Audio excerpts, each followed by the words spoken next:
Oke boy, selamat siang, selamat malam, dan selamat beraktivitas pada kesempatan kali ini. Kali ini kita akan bercoloteria dengan lidah kita tanpa otak dan rencana. Kali ini kita bakal ngebahas film lagi. Dan kali ini filmnya berjudul Sherlock Holmes. Oh lagi, kapan? Pertama. Pernah ya? Belum? Gak tahu. Pernah kayaknya. Pernah. Tapi di Take down. take down. Siap. Oke lanjut boy. Lanjut. Sherlock Holmes ini diangkat dari sebuah nama seorang detektif yang akan mengungkap sebuah misteri kejadian kematian yang dilakukan oleh seseorang yang sangat misterius juga. Serius. Jadi di sini kita nggak tahu siapa sih sebenarnya pelaku dari kejadian ini. Untuk lebih lengkap dan lebih jelasnya, langsung aja kita ke intro.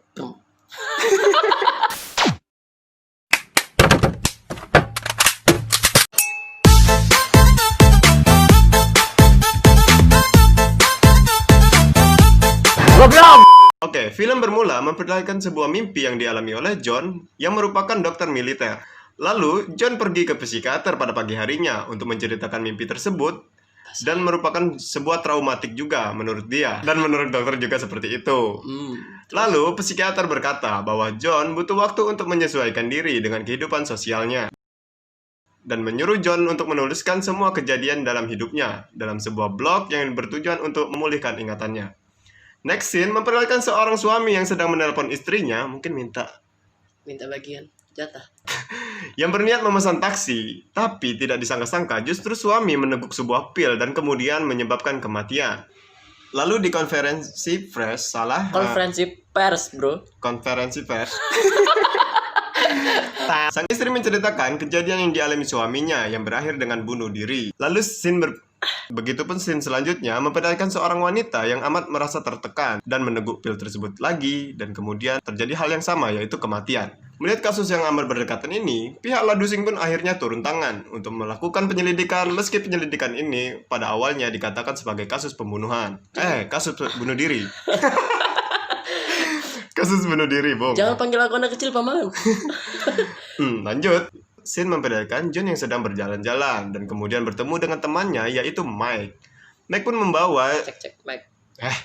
pun membawa John untuk dikenalkan kepada Sherlock yang sedang berada di lab. Sherlock berniat meminjam HP Mike, namun karena Mike tidak membawa HP, kemudian John meminjamkan HP-nya. Namun tidak diduga, Sherlock melontarkan pernyataan yang membuat bingung John, yaitu Afghanistan or Iraq. Afghanistan or Iraq. Karena Sherlock memiliki kemampuan mengambil deduksi atau kesimpulan dengan hanya mengamati sesuatu, hal ini membuat Sherlock mengetahui bahwa John pernah bertugas menjadi seorang prajurit. I didn't know I saw. Your haircut, the way you hold yourself says military. So, army doctor, obvious. Looks really bad when you walk, but you don't ask for a chair when you stand there. Wounded in action, suntan, Afghanistan or Iraq. Dengan kemampuannya itu, Sherlock seringkali diminta polisi untuk membantu memecahkan kasus. Lalu Sherlock mengajak John untuk menyewa apartemen bersama. Wah, jangan-jangan Sherlock tusbol. Hingga tidak lama kemudian, Sherlock menerima laporan kembali dengan kasus yang sama, yang kali ini meninggalkan pesan tersembunyi. Sherlock dan John pun langsung ke TKP. Sampai di TKP, korban merupakan perempuan dengan berbaju pink dengan meninggalkan kata Rashi yang ditulis dengan jarinya mungkin. Gak tahu lah cakarnya, Ya, karena masih pakai kaki, ya boy. udah lanjutlah. Setelah menganalisa mayat perempuan itu, Sherlock mengatakan bahwa wanita itu berasal dari Cardiff serta membawa koper, tapi koper tersebut tidak ada di TKP. Dan Sherlock pun menyimpulkan kalau ini merupakan pembunuhan berantai.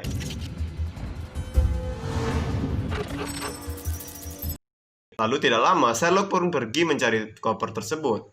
Saat ingin kembali ke apartemen, John tiba-tiba disuruh masuk ke mobil yang merupakan milik kakaknya Sherlock, yaitu Mycroft. Dia menyuruh John untuk mengawasi Sherlock dan melaporkan semua bentuk kegiatan Sherlock. Namun, John menolak.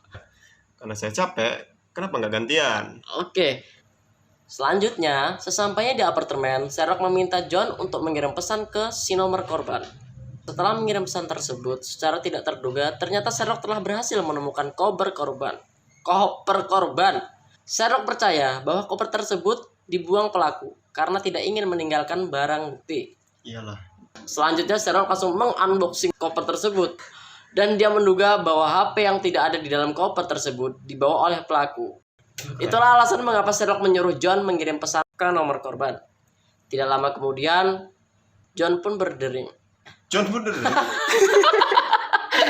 Tidak lama kemudian HP John pun berdering.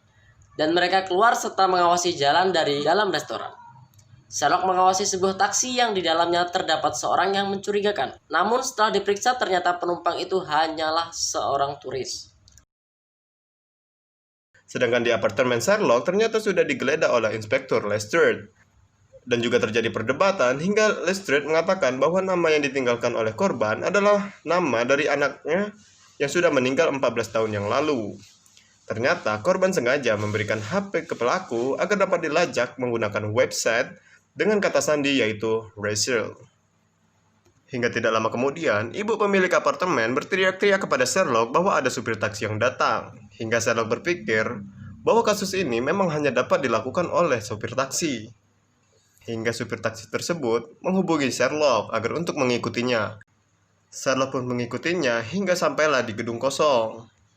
Di gedung kosong itulah terjadi perbincangan antara Sherlock dan supir taksi. Supir taksi menjelaskan bahwa yang dia lakukan terdapat sponsor di belakangnya. Dari setiap tindakan yang dia perbuat, semakin banyak korban yang dia bunuh, maka semakin banyak keuntungan yang dia dapat.